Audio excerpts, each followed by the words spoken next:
tanggal 1 Syawal karena masuk Idul Fitri.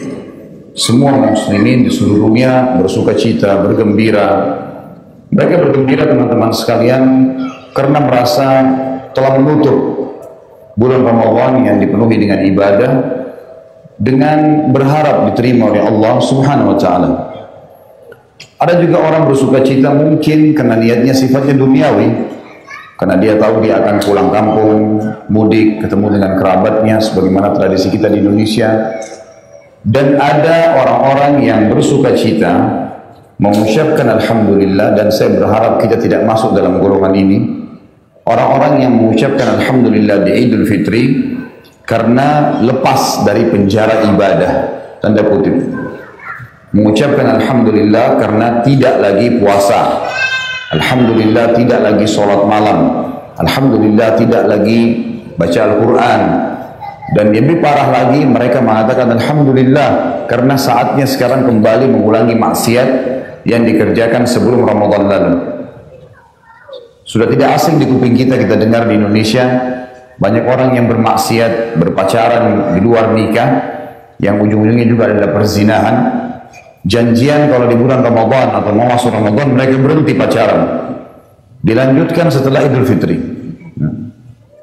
Ini yang kita maksudkan dengan golongan yang sebenarnya rugi, dan ini banyak sekali. Makanya banyak di antara kita teman-teman sekalian setelah tiba bulan Syawal seperti seakan-akan lepas dari baju iman, sudah malas segala-galanya. Ini hal yang akan kita perbaiki pada kesempatan kita sekarang. Bulan Ramadan teman-teman sekalian adalah bulan pelatihan, di mana kita dilatih, dididik, dan ditraining oleh trainer yang maha trainer sebenarnya. Ini adalah Allah Subhanahu wa Ta'ala. Allah yang mentraining kita langsung, stafnya semua para malaikat, dan seluruh umat Islam yang bersyahadat di muka bumi ini yang sudah balik wajib mengikuti programnya. Ramadan teman-teman bukan hanya puncak kita bersaing satu sama yang lain beribadah, bukan hanya sekedar meramai-ramaikan ibadah di masjid, meramai-ramaikan beramai-ramai membaca Al-Quran, beramai-ramai puasa, bukan hanya sekedar itu. Memang secara individu kita sedang dilatih, kalau bahasa saya pribadi di pengajian tanda kutip dipaksa untuk mencapai tingkat ketakwaan. Kalau Ramadan tidak mengubah kita menjadi orang yang lebih alim, lebih saleh, lebih salehah, lalu kira-kira kapan kita akan berubah? Sebulan penuh jiwa raga kita terbiasa puasa, terbiasa sholat tarawih, terbiasa bangun di sepertiga malam makan sahur, yang merupakan waktu mustajab doa, terbiasa baca Al-Quran, terbiasa hadir sholat berjemaah di masjid, terbiasa menjaga diri dari hal-hal yang haram. Dan selama Ramadan kemarin, kalau orang puasa itu memang mayoritas waktunya terikat dengan ibadah. Dari mulai sahur sampai azan maghrib ibadah, plus lagi malamnya diisi dengan sholat malam, sholat tarawih. Sebentar kita istirahat atau ngobrol sama teman atau kerabat, kemudian kita tidur malam, kembali lagi aktivitas yang sama. Dipadatkan atau tanda kutip dipaksa untuk beribadah.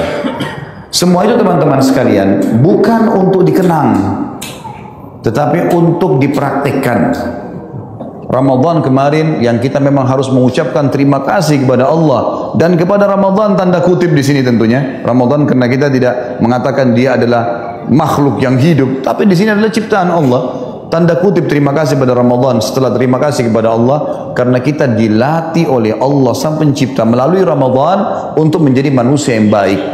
Dengarkan hadis Nabi SAW, akhlak kita jadi baik, kita jadi lebih santun, tata krama kita jadi baik. Kata Nabi SAW, idza kana yaumus shaumi ahadikum fala yarfuth wala yafsuk wala yaskhab fa in sabbahu ahadun aw qatalahu falyakul inni shaim. Kalau kalian sedang ikuti program Ramadan, begitu makna kalimat saya supaya mudah difahamin. Bahasa Nabi SAW, kalau kalian sedang berpuasa, kalau kalian sedang ikut program Ramadan itu, lagi puasa, banyak larangan-larangan kan? Gak boleh buat maksiat, gak boleh lihat dengar haram, gak boleh lihat yang haram, gak boleh ini semua. Maka jangan rafath. Rafath itu mengucapkan sayang, rindu, cinta sama selain pasangan halal. Bahasanya gak boleh pacaran.